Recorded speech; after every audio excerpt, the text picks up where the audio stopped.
नमस्कार दोस्तों। हेमंत बिस्वा शर्मा ने काम कर दिया। भी उन्होंने बोला कि ये 5, 10, 15 आप बांग्लादेशी पकड़ लेते हैं, उनको फोटो दिखाते हैं, उनको डिपोर्ट करेंगे, ऐसे काम नहीं चलेगा। ये 10 करोड़ जिहादी हैं भारत में। उन्होंने एक डिसीजन लिया और डिसीजन लेने के बाद क्या हुआ, ये सीन आपको दिखाई होने देने शुरू हो गए। किश्तियां भर भर के वो भाग रहे हैं चूहों की तरह, ट्रेनों में भाग रहे हैं, इनको पकड़ पकड़ कर बाहर फेंका जा रहा है और बसों को भरकर ये बॉर्डर की तरफ भेजा जा रहा है। 2 किलोमीटर लंबी तो लाइनें हैं इनकी, ये चूहों की तरह भाग रहे हैं। और यही हम चाहते थे कि बार बार हम बोल रहे थे कि कब ये गवर्नमेंट इनके ऊपर करेगी। और ये पूरा का पूरा सिस्टम जो था, जो बांग्लादेशी जानवरों को यहां पर भारत में एंटर करवाया जाता था, उसको तोड़ना शुरू कर दिया है। कुछ लोग पकड़े गए हैं जो तोते की तरफ बोल रहे हैं कि रोहिंग्या और बांग्लादेशी ये यहां पर कौन से गटर है जिसमें से निकलकर ये भारत में एंटर करते थे। क्या अब बंगाल अगला टारगेट होगा, ये देखना बाकी है। लेकिन एक डिसीजन, एक लीडर जिसने ट्रिगर कर दिया मास एक्सोडस, यानी कि भागने का काम इन इलीगल इमिग्रेंट्स का। ओवरनाइट ये भाग रहे हैं। ये बड़े टेढ़ी में थे, हमें कोई निकाल नहीं सकता, अगला प्रधानमंत्री हम चूज करेंगे, ये बांग्लादेशी बोल रहे थे। और आज ये भाग रहे हैं। दोस्तों, ये कोई ऑर्डिनरी माइग्रेंट्स नहीं है, लेकिन एक organised illegal dangerous demographic time bomb है जो हमारे देश में था। और क्वाइटली ये भारत के दिल को ये काट रहे थे, छुरा डाल रहे थे। और ये कोई फिक्शन नहीं है, यह सबको पता है। और ये अनफिल्टर्ड ट्रूथ है कि जो आज असम में हो रहा है, बंगाल में ऑलरेडी हो चुका है और पूरे देश में करने का प्लान है। और भाई ये आते ही ये यहां पर लड़कियों को तंग करना शुरू कर दिया, उनको तंज काटने शुरू कर दिए, ऊपर से बोल दिए निकलो, हमारे कंट्री है, ये हमने कब्जा कर लिया, ये अब बांग्लादेश है, ये भारत नहीं है, ये कॉकरोच यहां पर आकर बोलते थे। और आज मैं ये सारी रियलिटी आपके सामने रखने वाला हूं। और जो विजुअल्स मैंने आपको दिखाए हैं, ये शेकअप कर रहा है नॉर्थ ईस्ट को, क्योंकि ट्रक के ट्रक भरकर लोग भाग रहे हैं। अपने जो उनकी थोड़े बहुत ना टीन टप्पर होता है जिसको बोलते हैं हम लोग पंजाबी में, टीन टप्पर, बाकी बिस्तरा हो, मंजा हो, हैं उनके जो चादरें हैं, बर्तन हैं, लेकर भाग रहे हैं। और साथ में 20-20 जिहादी बच्चे साथ में, अगर इनके पास कोई बकरी थी, क्योंकि बकरी से बड़ा प्यार होता है, हलाला जो करना होता है, वो भी लेकर ये भाग रहे हैं। और ये युद्ध नहीं है दोस्तों, ये जस्टिस है भारत के लिए। और इस सारे जो अर्थक्वेक आया है, उसके पीछे है असम का चीफ मिनिस्टर हेमंत बिस्वा शर्मा। अब देखिए ये जो इमेजेस हैं, जो मुझे मजा आया देखकर कि कैसे भाग रहे हैं, ये जो मिल रहा है इनको उसमें भागने की कोशिश कर रहे हैं, क्योंकि उनको मालूम है कि अब इनका यहां पे रहना इम्पॉसिबल है। ये है, अपने जहन में ये इमेजेस रखिए, ये देखने के लिए आप तड़प रहे थे, मैं भी तड़प रहा था।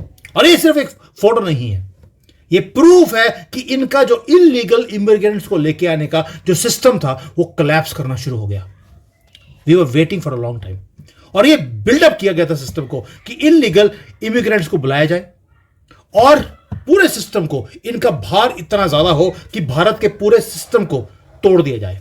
2 किलोमीटर लंबी लाइनें हैं जो लोगों को भगाया जा रहा है यहां से, 2 किलोमीटर। और ये डेस्परेटली रश कर रहे हैं कि असम से निकलकर बांग्लादेश जाएं या वेस्ट बंगाल में एंटर करें। वेस्ट बंगाल में एंट्री की कोशिश कर रहे हैं। क्यों? क्योंकि हेमंत बिस्वा शर्मा ने बोल दिया कि जिस तरह से बिहार में पूरी लिमिटेशन की जा रही है, एक एक के घर में जाकर कार्रवाई की जा रही है कि कौन बांग्लादेशी है, कौन भारतीय है, ये हम असम में इमीडिएटली लागू करेंगे। और उनको मालूम है कि वहां पे डंडे के जोर पर जो इलीगल होगा उनको धक्के मारकर बाहर निकाला जाएगा, जैसे बिहार में पकड़ पकड़ कर बाहर निकाल रहे हैं।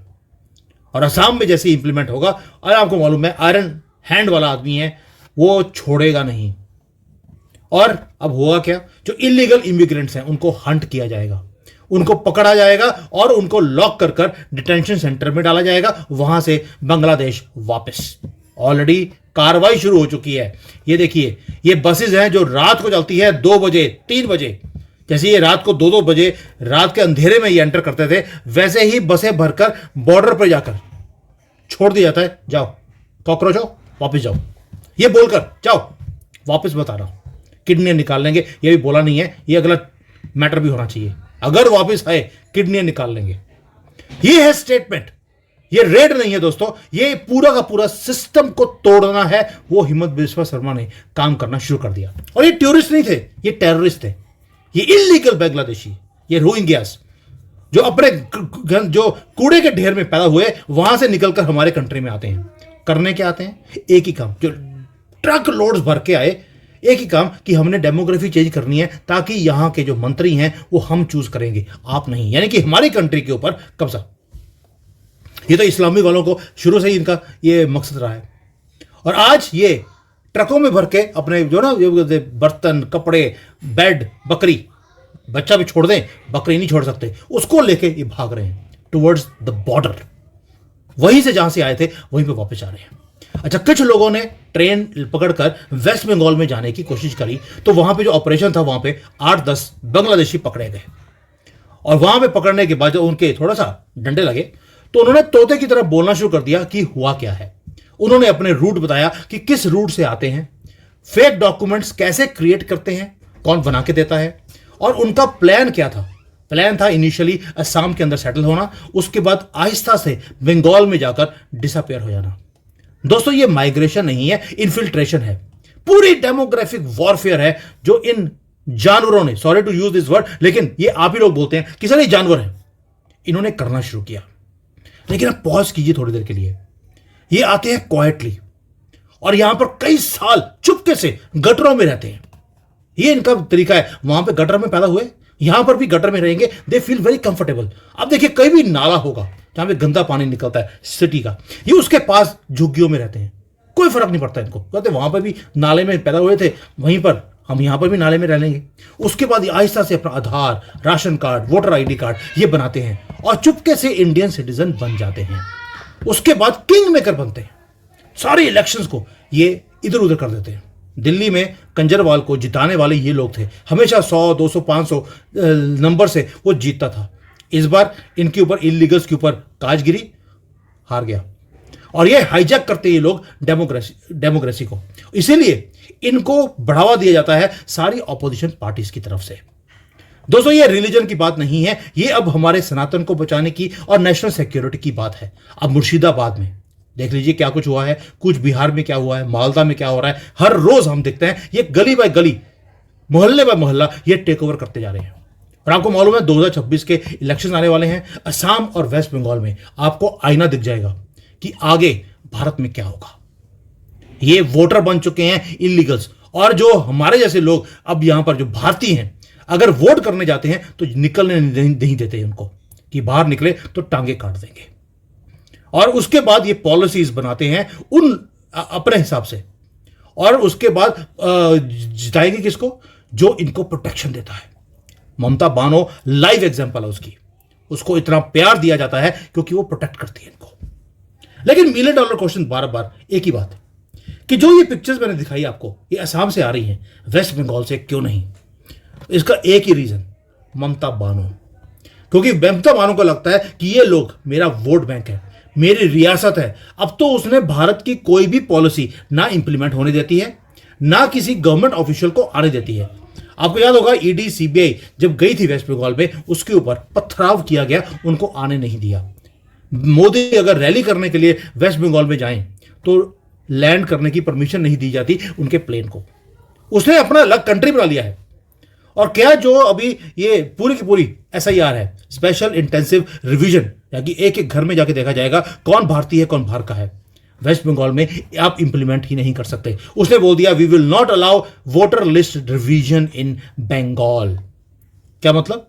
यानी कि इलेक्शन कमीशन ऑफ भारत वो वेस्ट बंगाल में एंटर भी नहीं कर सकता और वो देख नहीं सकता कि कौन एक्चुअल वोटर है कौन नहीं है। दोस्तों, अगर आपने आज जाकर एक राशन कार्ड बनवाना हो, आपके जिसको बोलते हैं चप्पलें घिस जाएंगी। लेकिन इनको पहले दिन कैसे मिल जाता है? कोई तो है जो इनको प्रोटेक्ट कर रहा है, जो शील्ड कर रहा है इनको, सिर्फ इसलिए कि पॉलिटिकल गेन मिलता है इन लोगों के थ्रू। इनकी रियासत बची रहेगी। और ये इलीगल जो इन्फिल्ट्रेशन है, आप सोच के देखिए, 2016 में ऑलरेडी डॉक्यूमेंटेड है कि हमारे पास 5 करोड़ से ज्यादा इलीगल्स थे, और 2016 से लेकर 2025 तक 5 करोड़ और ऐड हो चुके हैं। 10 करोड़ जिहादी, 20 करोड़ जिहादी हमारे पास ऑलरेडी थे, 10 करोड़ और ऐड हो गए हैं। और जो हमें बोला जाता है 80% वर्सेस 20%, वो नहीं रहा। वो 69% रह गए हैं। आप वो ऑलरेडी 31% क्रॉस कर चुके हैं। सोच कर देखिए, जहां पर ये 25% को क्रॉस करते हैं उसके बाद सिस्टम उनका होता है, आपका नहीं। 60% ये सारे रजिस्टर्ड वोटर हैं, आप तो निकलते भी नहीं, और ये सब्सिडी भी लेते हैं, अपने राइट्स को भी मांगते हैं। और भाई 2 जिहादी यूपी में मारे गए क्योंकि उन्होंने कोई गलत हरकत करी थी, समथिंग हैपेंड, इलेक्ट्रिसिटी से वो मर गए। कॉम्पनसेशन मांग रहे हैं गवर्नमेंट से, गलती खुद की है। गवर्नमेंट को बोल रहे हैं क्योंकि हमारे नाम में मोहम्मद है, हमारे नाम में इस्लाम है, हमें तो कॉम्पनसेशन योगी जी दे, क्योंकि मोहम्मद तो मर नहीं सकता इनका। ये हालत है इनकी। यानी कि पूरी पॉलिटिक्स को, ये पूरे रीजन को सब कुछ चेंज कर देते हैं ये लोग, जहां जाते हैं और अपनी मनमर्जी से काम करवाते हैं। आपको कलमे पढ़ने पड़ेंगे अगर यही काम चलता रहा। इसलिए विश्वा शर्मा ने जो किया है, सैल्यूट टू हिम। आपने असम को प्रोटेक्ट कर लिया, बॉर्डर को आप रिस्टोर करते जा रहे हैं। अब बंगाल का काम है कि बंगाल को कैसे करेंगे, केरला को कैसे करेंगे, और दिल्ली को आपने सफाई करनी शुरू कर दी, कश्मीर अभी बाकी है।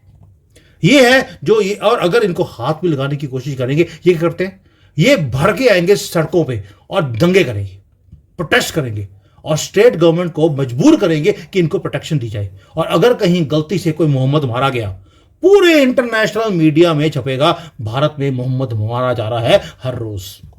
जब उन्होंने दंगे करे, पुलिस वालों के ऊपर लाठियां चलाई, पत्थरबाज किया या चाकू भी मार दिया, उसके ऊपर न्यूज नहीं है। लेकिन एक मोहम्मद मारा गया, एक इस्लाम मारा गया, तो पूरे दुनिया में हाहाकार। यह है रैकेट जिसको एक्सपोज किया गया है असम के अंदर, जहां पर एंट्री पॉइंट्स, इनके फेक डॉक्यूमेंट्स बनाने की फैक्ट्रियां, वो सब एक्सपोज हो गई हैं।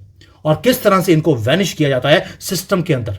जो वैनिश करने की जरूरत थी वहां पर अब ये वापस वैनिश हो रहे हैं जहां से पैदा होकर आए थे। मेरी आज भड़का हुआ था मैं कि ये कब करेंगे मोदी जी काम। At least some state has started doing it. और मुझे दुख है योगी जी के ऊपर भी। आपने देखा होगा कि लड़की को तंग किया, उसकी टांग पे गोली मार दी। वो भाई टांग में गोली क्यों मार रहे हो, लिंक काटो उसका, उसके वहां पे गोली मारो जहां पे जन्नत इसकी परमानेंटली कैंसिल होती है। चाइना यही करता है, इनका लिंक काट देता है, जा जन्नत कैंसिल, किडनी निकाल ली, जन्नत कैंसिल। जब तक इनके साथ ये काम नहीं होगा, ये बंदे के पुत्र नहीं बन सकते। चलिए कोई बात नहीं, कहीं से तो काम शुरू किया आपने, डेमोक्रेसी में रहकर इनको बाहर धक्के मारकर बाहर निकालना शुरू कर दिया, या इनको खुद भागने के लिए मजबूर कर दिया। I am happy, finally this is happening दोस्तों। लेकिन एक क्वेश्चन और भी है, जब ये बॉर्डर से अंदर एंटर करते हैं, वहीं पर इनको रोका क्यों नहीं जाता? वहीं पर सिस्टम इतना हमारा वीक क्यों है कि इनको आते ही, अगर भारत में आकर अपना राशन कार्ड बनवाना हो, सारे मेरे पास बर्थ सर्टिफिकेट सब कुछ है, नहीं बनेगा। वोटर आईडी मेरा नहीं बन सकता अगर मैं बनवाने की कोशिश करूं। इवन की गवर्नमेंट जॉब भी मिलनी हो, मुझे नहीं मिलेगी, इनको मिल जाती है इलीगल्स को। वाई? क्यों इतना सिस्टम वीक है, इतना लाचार क्यों है, इतने बिके हुए हमारे मंत्री क्यों हैं कि अपनी सीट को बचाने के लिए इन जानवरों को ये पालते हैं, और कोई नेशनल एक्शन प्लान ही नहीं है इनको पकड़ के बाहर निकालने का। Why it is like this? और ये थ्रेट है, हमें मालूम है, हमारे मंत्रियों को मालूम है कि ये थ्रेट रियल है। नंबर्स हॉरिफाइंग है, 10 करोड़ से ज्यादा इलीगल्स और पूरे कंट्री में बिछा दिए गए हैं इनको, कि जहां पर आपको लगता है कि 2-4% की गेम है, वहां पर ये वोटिंग करते हैं। और ये पॉलिसीज के हिसाब से वोटिंग नहीं करते, ये करते हैं कि किस तरह से अपने मंत्री को बिठाना है जो इनको सपोर्ट करेगा। इसीलिए मैं बार बार बोल रहा हूं, असम ने हमें दिखा दिया कि तरीका क्या है इनके ऊपर एक्शन लेने का। अब डिसीजन लीजिए, एक डिक्लेरेशन, एक पॉलिसी, एक सीएम, और सारे इलीगल माइग्रेंट्स चूहों की तरह, चूह नहीं वैसे कॉकरोचों की तरह, ये वापस जा रहे हैं गटर में जहां से आए थे। और ये अपने आप को इनविंसिबल समझ रहे थे, हमें कोई हाथ नहीं लगा सकता। आज भाग रहे हैं। और अगला क्यों बिहार में, दिल्ली में, यूपी में, केरला में क्यों नहीं हो सकता, और बंगाल में क्यों नहीं हो सकता? इसका क्वेश्चन का आंसर आप दीजिए। क्या सेंट्रल गवर्नमेंट वीक है, या स्टेट गवर्नमेंट्स ने बोल दिया ये तो हमारी रियासत है, हम किसी को एंटर करने नहीं देंगे? क्या इसके अंदर सेंटर को एंटर नहीं होना चाहिए? भी आप ये सोचते हैं कि ओ कांग्रेस ने इमरजेंसी लगाई थी, हम ना इमरजेंसी नहीं लगाएंगे क्योंकि हम सनातनी हैं। और कब तक सोचते रहोगे सनातनी बचेगा तो आप सनातन को बचाएंगे? आपने सनातनी को इतना ज्यादा दबा दिया है, और इनको सपोर्ट करते करते कि यार कहीं मोहम्मद मर गया हमारी गोली से, तो कहीं इंटरनेशनल मीडिया हमारे लिए क्या बोलेगा? भाड़ में गया इंटरनेशनल मीडिया। पकड़िए, जिस तरह से हिम्मत शर्मा ने किया है, वही हिम्मत आप भी दिखाइए, तभी उनके नाम में भी हिम्मत है, तभी हिम्मत दिखा भी देते हैं। दोस्तों, अब वो टाइम आ गया जहां पर ये इलीगल इमिग्रेंट्स ये हमारा फ्यूचर डिसाइड नहीं करेंगे। Enough is enough. कितने सालों से हमारी जमीनों का ये कब्जा करते जा रहे हैं, हमारी जॉब्स को, हमारी वोट को भी ये कब्जा करते जा रहे हैं। और जिताते किसको है? जो इनको प्रोटेक्शन देता है। अब उल्टी गंगा बहनी चाहिए। They have to go back to their country. और ये जो वॉर है, जो हमारे बॉर्डर पे नहीं, अब ये हमारी गलियों में आ गया है। साइलेंटली, सिस्टमेटिकली, डेडली वॉर हमारे देश में इन्होंने खड़ा कर दिया। And this is time to wake up. इसलिए ये वीडियो बना रहा हूं, बिकॉज जैसे ही मैंने देखा ये, I said this is something which you will feel proud. और आपको पता भी होना चाहिए कि भाई हमारे देश में हमारी गवर्नमेंट कर क्या रही है। हेमंत शर्मा ने किया है, अब बाकी पूरे देश में इंप्लीमेंट करने की बारी है। I hope other states also start doing this. Thank you. जय हिंद, वंदे मातरम एंड जय सिया राम।